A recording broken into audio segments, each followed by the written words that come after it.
The EP Heard everywhere podcasts can be found, and always at the EPCHS.com.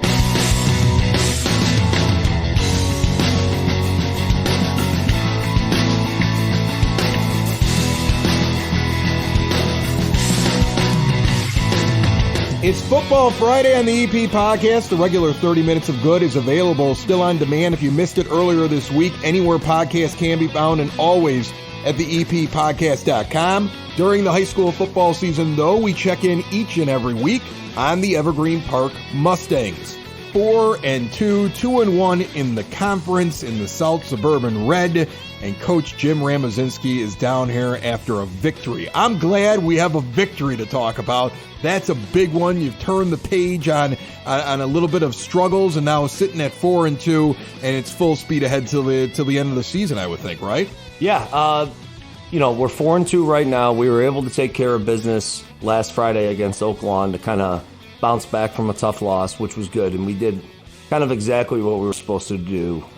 We went out there, and we were in control from the beginning to the end, and it felt good to get that win, but also not just a win, we played good, and that was good to see. That's the most important thing, and I would think, I didn't want to ask you about it before the last game, because Richards is always a really difficult contest, okay? And you were coming off of a loss against Bremen, and, after you get two losses, and you're going into this Oak Lawn game, you could sit there and say, bunch of high school kids, take two of them in a row, it can get into their head. So it must be a big thing to get them on the road and get them a win, and a convincing one. 48-13 is a convincing win.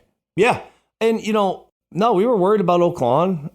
They played Richards tough in the first half, and that game was, fairly close. And they played a couple games close, and we just wanted to go out there and kind of do what we're supposed to do, and we finally did it after a hard couple games, and that's a sign of a good team because we were able to rebound. We were able to kind of get back on track. When we talked about the Richards game last week, that was a series of unfortunate events to start the game. And when you're in a hole early, like we were there, it's hard to get out of.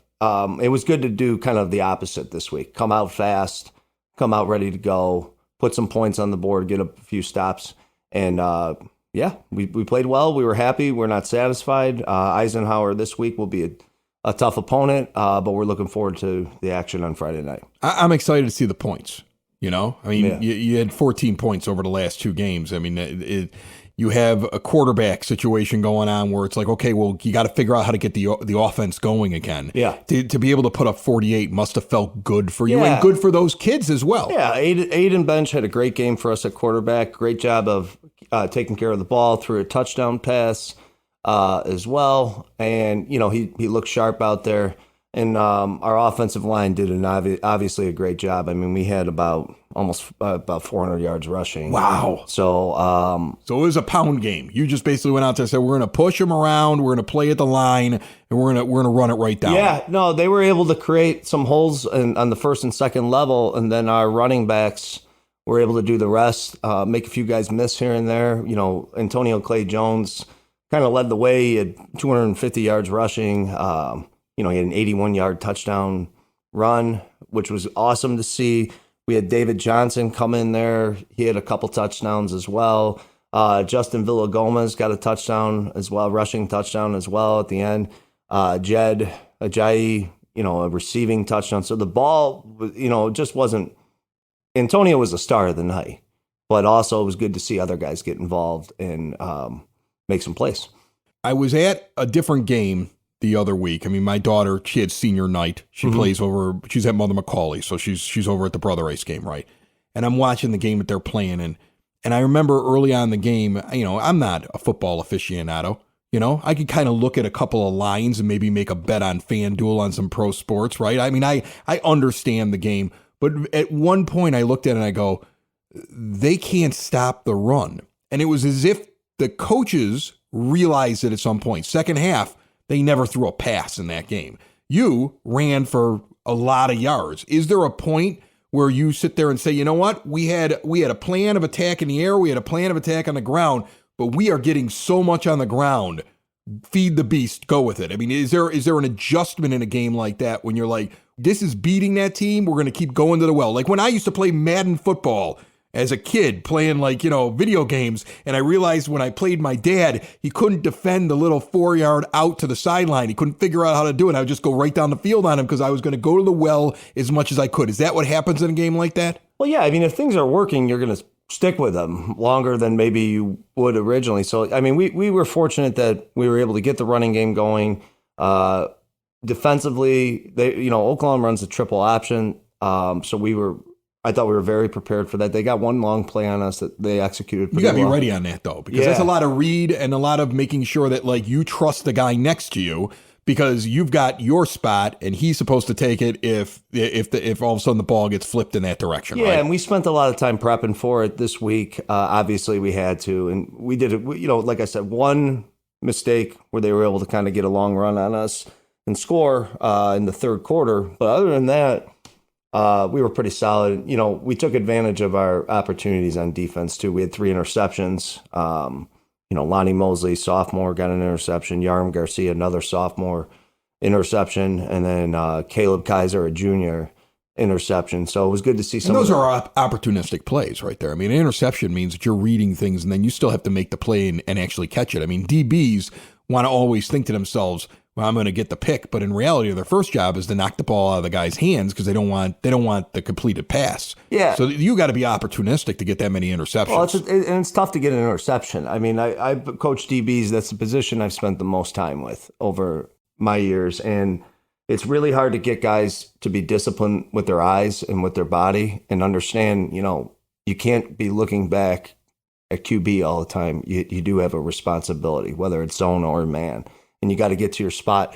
We were fortunate our guys were in the right spots, and then when the balls came their way, they were able to execute, make good plays. And that's how you get, it's a recipe for scoring 48 points. You run the ball and you force turnovers. Right. And so, it was a good effort all around. It was great crowd there as well, big crowd. And, we were just happy to come home with a win. We were ready to go back Saturday morning practice, get prep for Eisenhower. As you're sitting there in that brand new hat, you didn't wear the one that I liked from last week. You got a brand new shiny one, which I like. It's got the Mustang right on the front of the thing. Doesn't even have any writing on it. That one's a nice one. It's sharp. Who else do you want to kind of highlight from the game? Anybody else? Did you get all the names in? Because it sounded like you had a lot of guys step up on defense. You got a great run game going on. Your quarterback got the offense going as well in his own right. Anybody else stand out to you? Yeah, Eddie Antunes always stands out for us. He's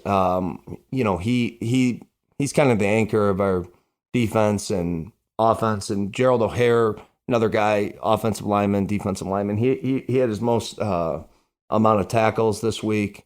And then, we were able to get some other guys in as well, which was good to see. Some guys stepping up, making plays and learning, some of the younger guys learning as well. We had a good night, but we are, we're back to business. Right. It's Eisenhower on Friday night. That's our number one focus. We want to get to that 5th win this Friday and then continue to keep going until the end of the regular season. Coach Ram, this episode and every episode of the EP podcast brought to you proudly by the First National Bank of Evergreen Park, a local community bank that has all kinds of ways to keep your money in your pocket. No overdraft charges. Every ATM is free. It doesn't matter what the charge is, they're going to put the money back in. If you're a small business owner, they now have a business savings special. Open up a new business savings account, get 4% annual percentage yield for the first 12 months with qualifying activities. Stop in and see them today in that iconic building at 95th and Pulaski, the First National Bank of Evergreen Park, member FDIC. Let's take a look at this week's opponent now.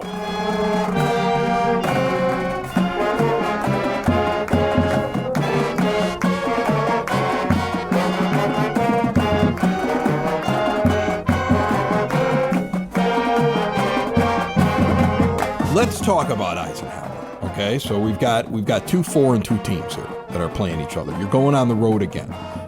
It's Friday night, 6:30 start from what I can see on the 6th of October. And you got the Mustangs versus what are they, the Cardinals? It looks like a Cardinal there. Okay, so tell me about this team. They look pretty good. Yeah, they've had a nice solid run over the past couple years, and they got a few dudes who are very talented, who are getting some serious college looks and college offers. So obviously we know who those guys are, but we know who everyone is over there. And, they're a well-coached team. They're going to work hard. They have excellent team speed, and, they have playmakers. But obviously we're spending the whole week looking at them, preparing for them just like they are for us, and we're looking forward to a good battle on Friday night. You talk about the guys that are being scouted. You talk about the playmakers. Is that a process that you go through every week where you sit down and go, okay, we have to worry about this? Because I would think, as somebody thinking about high school football, all right, like teams have to play still as a team, but it's the difference makers that can change the entire momentum. And if you're not prepared for somebody who, let's say, has a special skill set, and your guys are just playing them like vanilla, like you would deal with anybody else at that position, that's how you get burned. That's all of a sudden the guy goes off for 4 touchdowns, and that changes the game. Yeah, I mean, from a defensive perspective here, we as coaches spend a lot of time over the week. All coaches do, but I'm just looking at it from our defensive guys right now. We spend a lot of time over the weekend watching film, watching our own guys, watching the opponents, and then when we meet on Sundays, we kind of know what who their guys are that are their stars that they want to get the ball to, or their guys who are their best blockers or whatever. So we obviously research that, look into that. We understand what kind of scheme they're running, and we talk about it, and we prepare our boys the same way. We kind of give them the cliff notes of everything. It's on our boys to also mentally prepare as well. It's Tuesday, like always is here. We had a good day of practice today, and the goal is each day to have a better practice than the day before. And if you're doing that consistently, you're going to be prepared on Friday night. And we felt very prepared last Friday, and we'll be ready to go this Friday as well. You mentioned it's Tuesday, and you always come over here right after you're done with practice and come walking in. And then I always imagine, much like the television show Friday Night Lights and Coach Taylor, you head home, there's a dinner, and then you are sitting in some sort of a chair eating it out of your lap because you're right into the film. I mean, how much time do you spend at home? Like the rest of the family's watching like a television show, but you're in a room somewhere just going through film all the time? There's a lot of time on the weekends. Okay. A lot of weekend time is spent doing that. So I'm not going to see you at the Evergreen Park Oktoberfest on Saturday. You're going to be studying film. Is that what you're telling me? You may see me for a couple hours. All right, well, come by the tent. You come see the EP podcast. Yeah, we'll be out there. We'll have a beer. I don't want you missing out on the fun because you're staring at a screen. No, you got to find the right time. So, anybody who's a high school football coach knows what I'm talking about and who takes it serious. Like, it's part of the job. And so, you find the opportune times to get your work done, but you still got to always make time for, family, friends. And it's a tough balance, but it's worth it in the end because we get to do a lot of fun things with our boys, with our players, with our school. And, I'm just proud of my coaches and their work ethic because, we have top-notch guys in this program who have been around the game a long time. And their number one focus is to develop our players to put ourselves in the best possible position to win every game. You can never, the one thing I can't stand is, you're going to lose games on occasion. And when you lose a game and you felt like you could have prepared better, which really doesn't happen too often, but maybe once in a great while, that's the most frustrating loss to me, is when you feel like you could have done a little bit more. And we don't like to leave anything unturned. We like to look at every angle that we can to see what we can do to win the game. They're going to try to win the game coming up here on Friday, 6:30 start in Blue Island at Eisenhower. I have been to that field a couple of times, and that's an interesting little community right there, very close. I would imagine it'll be loud out there, and you guys are going to have to be road warriors. Yeah, well, Week 6 was our first road game, and honestly, it felt kind of good to go on the road, change of pace, change of venue, and not that we don't like being at home, of course, but it was good. Yeah, but you probably want to get this one in. I remember Coach Verdi used to say, that homecoming is just a giant week of distractions, and you've got that next. So, Yes. I mean, I'm sure you're like, let's go take care of business because it's going to be a circus next week, Yeah. right? No, I mean, that is the plan to, like I said, we're preparing every day for it.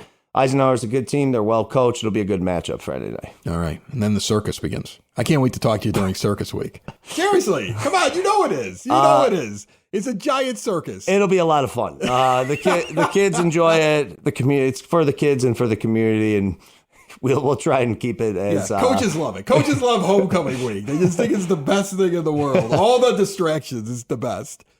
Yeah. Well, it's my first homecoming, so I'll see here. So I'll see. I'm sure it's great. Like I talked about before, we have a great school community, great school, and we appreciate our community support that we have. And like I said, homecoming's for the kids in the community, so it's worth it in the end. Awesome. Coach Ram, good luck against Eisenhower. Thank you. Thanks for having me. It's the EP Podcast. All things Evergreen Park. It's the EP Podcast. Evergreen Park.